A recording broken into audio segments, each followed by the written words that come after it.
Arrancamos una nueva edición de Café Financiero con toda la información necesaria para manejar mejor nuestro dinero. Hoy vamos a hablar de seguros para el hogar. Les vamos a contar a quienes tienen un departamento cuánto sale asegurarlo y qué coberturas existen en nuestro mercado para hacerlo. Vamos también a repasar lo sucedido en los mercados de capitales y en el último bloque vamos a analizar los hechos más destacados de la semana en materia económica con la visita del economista Carlos Pérez. Quédate con nosotros tras el siguiente intervalo. Vamos a regresar con todos estos temas y vamos a responder como siempre a todas tus consultas. Bueno, ya estamos aquí con la presencia de Santiago Chelala, también está Yamila Escala y hoy nos está acompañando Alejandro Bianchi para repasar lo sucedido en los mercados de capitales. ¿Qué tal? Muy bien, ¿cómo les va? Gracias por estar aquí una vez más. Y vamos a arrancar con los temas que tenemos para hoy, con las noticias que ha dejado esta última semana. Y la calificadora de riesgo Moody's advirtió sobre las consecuencias que el default puede tener sobre la situación de los bancos argentinos. Santiago presenta este tema. Bueno, fueron muy criticadas las calificadoras después de la crisis hipotecaria en los Estados Unidos porque parece que siempre llegan tarde a la noticia, ¿no? En vez de pronosticar y de prever o de predecir qué es lo que puede pasar, bueno, ponen la nota una vez que los acontecimientos ya están dados. En este caso, ¿qué fue lo que hizo Moody's, una de las 3 calificadoras más grandes del mundo? Bueno, pasó la nota de 20 bancos argentinos, bajó la nota al pasarla de estable a negativa. Es decir, todavía no se la bajó, pero cambió la perspectiva, que antes era estable, ahora la pasó a una perspectiva negativa, es decir que bueno, las perspectivas de la economía argentina son peores que antes. ¿Qué es lo que dice o qué es lo que argumenta para este cambio de calificación, al menos en lo que hace a las perspectivas? Bueno, dice que las utilidades de los bancos van a bajar porque se espera un entorno económico de mayor inflación y de una actividad más baja, un consumo más bajo, y que por lo tanto es probable que las utilidades de los bancos sufran este entorno que se produjo o que se recrudeció a partir del default. Recordemos que cuando la Argentina no quería llamarlo default, este problema judicial con los fondos buitres, fueron las mismas calificadoras de riesgo las que le dieron un nombre y le han puesto a esta situación default selectivo porque hay algunos bonos que no se están pagando, que por lo menos los que tienen esos bonos no están cobrando el dinero. Así que, bueno, esta fue un poco la noticia de la semana. En el sistema financiero ha hecho algún ruido porque gran parte de los negocios de los bancos dependen de tener una buena calificación. En este sentido, bueno, se ha cambiado la perspectiva, de estable a negativa. Bueno, si bien es cierto, ¿no?, que tiene algún motivo de razón, ¿no?, que una continuidad del default puede causar algún problema en las entidades bancarias, por el momento la situación de las entidades es buena, si no hay motivo para preocuparse, ¿no?, si uno es un ahorrista del sistema financiero argentino. Sí, Ale, y una de las claves, porque muchos están comparando, ¿no?, lo que está ocurriendo ahora por el default, por el último default de Argentina en 2001, una de las grandes diferencias que hay, aparte de que hay muchas diferencias, ¿no?, pero una de las más importantes es la situación de los bancos. Es muy distinto. En el 2001 estaban dolarizados depósitos y préstamos y ahora está todo en pesos y con buena liquidez y solidez en los bancos. Es muy distinta la situación en el sistema financiero. Sí, a eso voy a agregar, ¿no?, que en el 2001, el default no fue a principios del 2002, los bancos venían perdiendo depósitos desde febrero del año anterior, habían perdido cerca de un 20% de sus depósitos, ¿no?, justamente antes del default, nada que comparar, ¿no?, ahora los depósitos, si bien se han estabilizado, no han dejado de formación de seguros. Les vamos a contar a todos aquellos que tienen un departamento cuánto sale asegurarlo y qué incluyen, ¿no?, las coberturas que se ofrecen en nuestro mercado.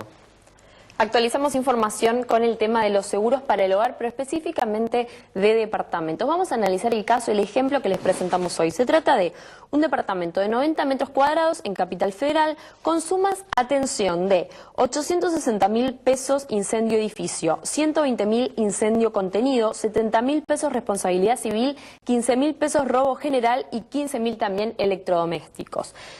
Importantísimo cuando uno va a contratar este tipo de póliza a la aseguradora es consultar acerca de qué sumas aseguradas, y por eso les mencionaba estos datos del ejemplo, para no estar nunca infrasegurados, en especial, ¿y por qué en realidad esto? Porque si hay un incendio y la casa queda completamente destrozada, uno tiene que poder recuperar lo máximo posible aquello que le represente volver a tener su casa a donde poder vivir, porque si no, las sumas son ínfimas y prácticamente uno no construye ni un cuarto o no termina representando ni un cuarto del valor. Y atención a la suba de precios, ¿sí?, del mercado en general, porque esto va desactualizando estos valores. Así que si usted tiene contratada una póliza de seguro para el hogar, es importante siempre chequear que las sumas estén al día.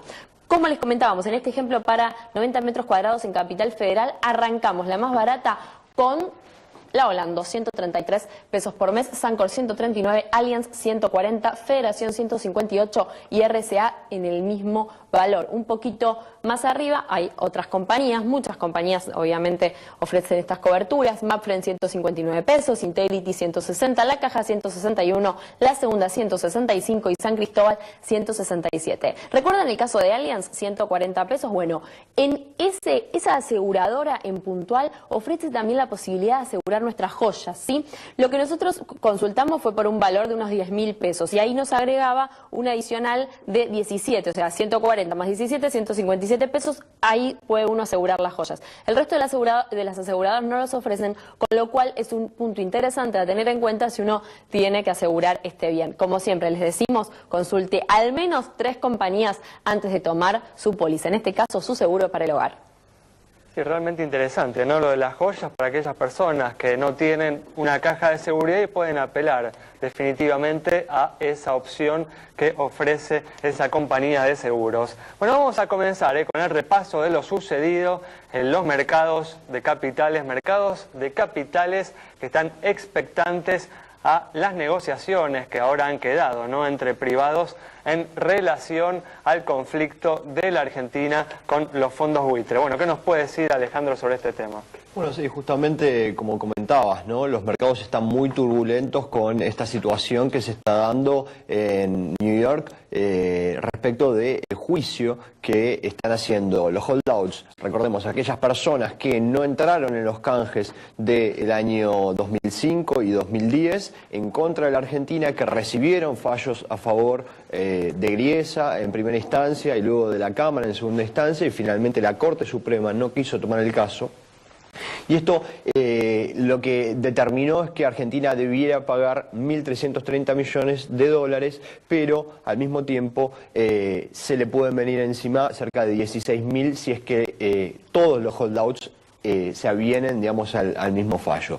Por ese motivo es que Argentina está tratando de encontrar algún recoveco legal, por un lado, presentándose en La Haya, y esto genera obviamente las idas y vueltas, estar en default, no estar la posibilidad de salir, genera mucha turbulencia en el mercado. El mercado arrancó con una fuerte caída en la semana, llegando a cerca de los 8.000 puntos, ahí encontró cierto piso a partir de los rumores, como comentabas, de que quizá la próxima semana podría llegar a haber un acuerdo entre privados. Recordemos, el banco JP Morgan está buscando comprarle la deuda a los holdouts y de esa forma después esperar quizá hasta enero, donde se vence esta cláusula que dispararía que vengan todos aquellos que canjearon sus bonos a reclamar la totalidad de la deuda original, ¿no?, sin los descuentos que se hicieron en los canjes, con lo cual esa posibilidad de alguna forma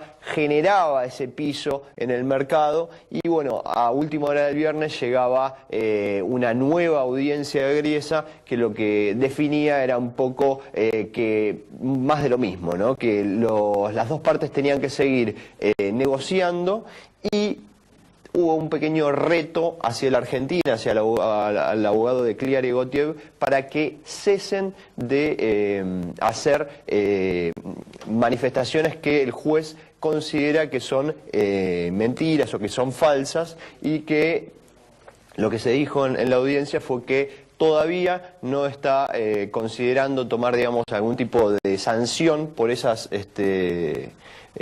declaraciones, pero que podría cambiar su forma de pensar. Eso fue lo que se dijo el día viernes. Muy bien, bueno, veremos qué pasa en estos próximos días con esta larga saga. Nos vamos ahora a un corte, quédate ahí, en instantes estamos de regreso.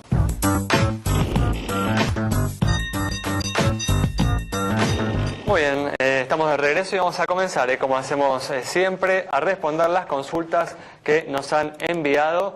Vamos a iniciar con las consultas sobre la situación de las entidades bancarias, por ejemplo la de Héctor, sobre la situación del Banco Francés.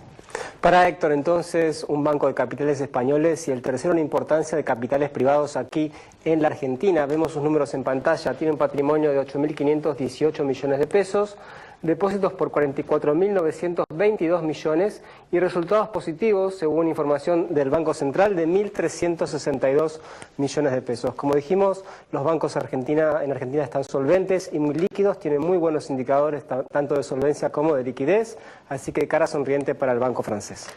Muy bien, cambiamos de tema y los sindicatos opositores vienen amenazando con un nuevo paro general para este mes de agosto para reclamar por la no actualización del impuesto a las ganancias. Estefanía Daníbali dialogó con la gente sobre esta posibilidad. Café Financiero dialogó con los trabajadores para conocer su opinión acerca de este nuevo paro general y si creen que el gobierno debería atender a los reclamos de los sindicatos opositores. Parar el país nunca es una buena idea, digamos. A mí me parece que hay otros métodos que no perjudican a la gente, al trabajador, porque ellos son trabajadores y deben tener la conciencia como trabajador. No creo que modifiquen la realidad. Son válidos, pero no tienen que olvidarse las mejoras que tuvieron a lo largo de 10 años. No. La metodología del paro es una metodología extrema y que tiene que ser usada en casos extremos de lucha, con las cuales estoy de acuerdo, pero no en todos los casos. No estoy de acuerdo, considero. ¿Por qué? Considero que las situaciones se pueden arreglar negociando y no presionando con paros. Me parece que son medidas de desestabilización para un gobierno que no aportan algo positivo. Si la solución de fondo todavía no se vislumbra para nada, sí, está muy bien. ¿Por qué? Y porque me parece que si no tomamos una determinación de fondo, esto cada vez vamos a estar peor.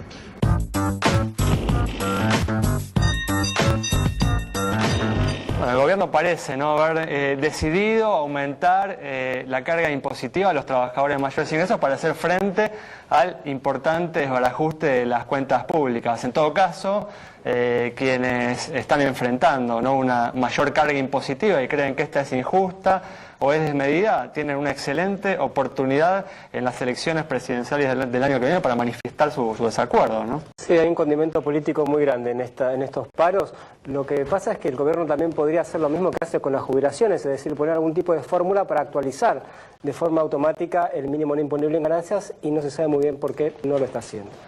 Muy bien, perfecto. Vamos a cerrar este bloque, como hacemos siempre, respondiendo a una consulta sobre el estado de una compañía de seguros. Para Lucía, que nos consultó sobre la situación de Mapfre, esta empresa presenta un activo de 1.086 millones de pesos, pasivo 1.481 millones, patrimonio 324 millones de pesos, resultado positivo 218.000 pesos, primas 1.199 millones e informa 2.617 juicios. Con indicadores que se condicen con los del promedio del mercado, es que le otorgamos la luz verde de nuestro semáforo. Y recuerden, @Café Financiero en Twitter, en Facebook también como Café Financiero, nos mandan sus consultas, sus preguntas y las respondemos. Información fundamental, hay que tener siempre en cuenta antes de elegir a la compañía de seguros con la que van a asegurar tu patrimonio. Información entonces que nos podés pedir aquí en los canales habituales, tanto a nuestros números de teléfono como a través del Twitter o a través del Facebook. Cerramos este bloque, quédate ahí, en instante vamos a estar dialogando con el economista Carlos Pérez sobre los hechos más destacados que ha dejado la última semana en materia económica.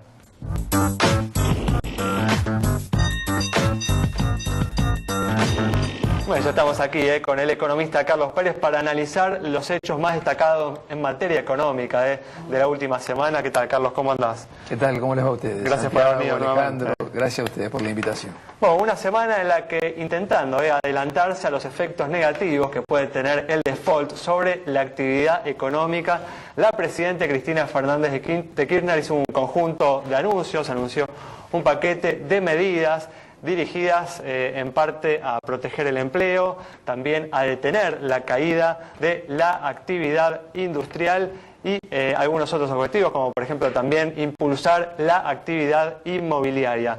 Bueno, ¿cuál es tu opinión sobre estas medidas que se han tomado? ¿Crees que la reacción del gobierno al default ha sido la reacción adecuada? Bueno, a ver, primer punto, la verdad que creo que el default o bloqueo Griesa, como lo llama el gobierno, claramente tiene implicancias, a mi entender, negativas para la economía. El gobierno parece entender eso también, ¿no? Por estas medidas, por lo menos, que ha tomado, los anuncios que ha hecho. Implícitamente hay un reconocimiento en el anuncio de las medidas, ¿no?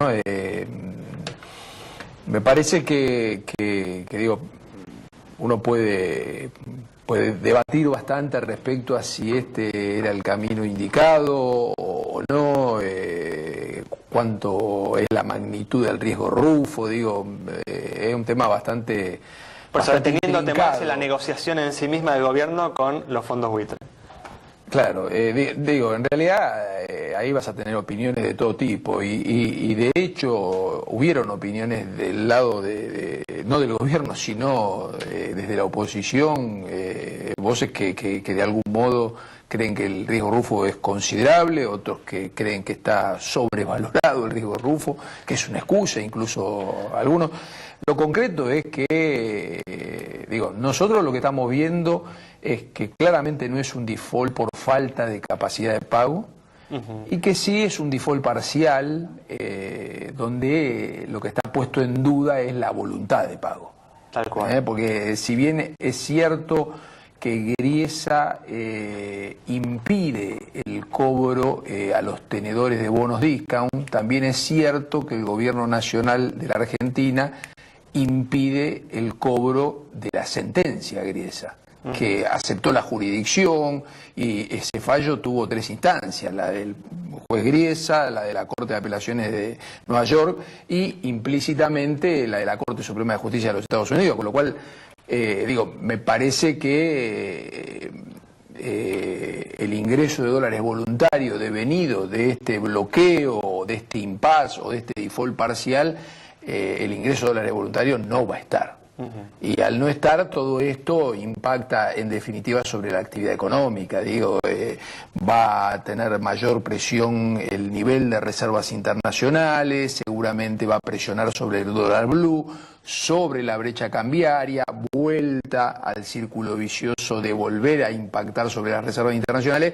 Digo, es un escenario más escaso, más complicado. Me parece que de algún modo genera un riesgo de nominalidad creciente donde no solo la devaluación, la inflación estaría en un escalón tal vez más alto, sino que lamentablemente no hay buenas noticias del lado de la actividad económica, habida cuenta esta incertidumbre. Entonces, el gobierno, las medidas de esta semana intentan un poco paliar lo que la decisión del default implica para la economía real. ¿Y te parecen en este sentido medidas bien encaminadas o te parecen una gota en el océano? Yo creo que es una gota en el océano. Sinceramente me inclino por esto último. Creo que es muy importante que el gobierno tenga un buen diagnóstico de la situación económica y proceda con su política económica de acuerdo a ese correcto diagnóstico. Tengo mucho temor de que el gobierno se equivoque en el diagnóstico de la situación económica argentina. No, pues digo porque además, ¿no? Si el gobierno realmente logra reactivar la actividad económica, no después puede encontrarse con problemas en el frente externo, con problemas justamente de que se acelere la pérdida de reservas porque se aumentan las importaciones por esa mayor actividad, ¿no? Como que también hay consecuencias derivadas del éxito, ¿no?, de estas medidas. Yo vi lo de ayer, lo de estos días, ¿no? la medida de los sedines, con las comisiones que se le reconoce al sistema financiero, el REPRO, el programa de reconstrucción productiva, que de algún modo vuelve a estar vigente, las pasantías y el paso posterior a las pasantías con apoyo gubernamental. Digo, me parece que son medidas necesarias, mas no suficientes. Digo, claro. A ver, si vos tenés una persona que es diabético, que tiene presión alta y que tiene colesterol alta, no podés trazarle el objetivo de que gane la maratón de los 40 kilómetros. Está claro, y me parece que el estado de situación de la economía argentina es más parecida a la del paciente con diabetes alta, con presión alta y con colesterol alto. No le podemos dar mucha azúcar tampoco. Por lo tanto, ¿no? hay que estabilizar al paciente. En este caso, si hacemos el paralelo con la economía argentina, hay que buscar una estabilización económica más que la reactivación de la economía, porque creo que esa es una tarea imposible, digo, es un objetivo incumplible. Entonces, lo que hay que tratar es de tener una economía estabilizada donde el riesgo cambiario, que va a ser el más importante que se va a jugar en lo que resta de este año y tal vez en gran parte del año que viene, si sigue sin arreglo el tema de la deuda, me parece que hay que apuntar los cañones a minimizar ese riesgo que para mí va a ser el más relevante, el cambiario. Ahora, Carlos, recién decías, no hay problemas de capacidad de pago, hay problemas de voluntad de pago. Si esto se mantiene en el tiempo, por ejemplo, recién decías también el año que viene, ¿pensás que la Argentina va igualmente a tener capacidad de pago? Es decir, ¿va a tener los dólares para pagar los vencimientos del año que viene, del otro, si esto se alarga? Sí. Sí, igual sí, está. Sí, las proyecciones a nosotros nos dan en un escenario de default largo, que se lleva todo lo que resta del mandato de Cristina Fernández de Kirchner, nos dan un nivel de 15.000 millones de dólares de reservas, con default largo, esto es sin dólares voluntarios. Es un nivel muy bajo de reservas con el que queda el próximo gobierno. Pero digo, ¿se puede? Sí, claramente ese ajuste por menos cantidad, que las que había, ¿no? En el 2001, ¿no? Digo, o a finales del 2012, en verdad, ¿no? Hay que ver variables en términos relativos, digo, hay que mirar los agregados monetarios, no alcanza con ver la variable solita de las reservas internacionales. Lo que yo digo es que se llega con un nivel de reservas de 5 dígitos, escaso por cierto, pero se llega. Este ajuste por cantidad va a requerir inexorablemente un ajuste por precio, esto es un tipo de cambio más devaluado. ¿Se entiende lo que quiero decir? Porque si no, se da el círculo vicioso de la retroalimentación, digo, la tentación y la resistencia de liquidación de parte de los exportadores del lado de la oferta de dólares y la cola enorme de importadores tratando de acelerar demanda de dólares. Así que me parece muy importante que si las reservas en un escenario de default largo van a descender de manera importante, bueno, el ajuste no solo es por cantidad, caída de reservas, sino por precio. Tipo un aumento del dólar, claro. Un poco lo que pasó en enero, ¿no? Pero quizás un poco más largo. Pero debía ser ordenado. A ver, cuando yo hablo de que es muy importante que el gobierno tenga un correcto diagnóstico del estado de la situación económica, lo que estoy diciendo es no caigamos en la tentación de retrasar variables, la tasa de interés, el tipo de cambio, porque si no vamos a repetir enero 2014. Y la repetición de enero 2014 agrega incertidumbre, agrega nominalidad creciente y amplifica tanto la inflación como la recesión. De todas formas, ¿crees, no? Tenemos unos segundos más, tenemos 30 segundos. ¿Crees que el gobierno va a ir por este camino? Da la impresión de que por ahí en enero va a intentar arreglar, ¿no? Para justamente no caer en ese sendero. El escenario más probable es default corto. El escenario más probable es default corto y nosotros creemos que la política económica no va a ser tan acertada, por lo tanto nuestro escenario base para el año que viene está hablando de una recesión similar en torno a los 2 puntos a la de este año. Muy bien, perfecto. Bueno, Carlos, muchas gracias por estar con nosotros. Nos vamos entonces con la evaluación de la situación que hace Carlos Pérez. Una perspectiva no tan halagüeña, pero un una economía que se mantendrá más o menos bajo cierto control para estos próximos 15 meses. Nos vamos, nos reencontramos mañana lunes a las 19:30 aquí en Metro.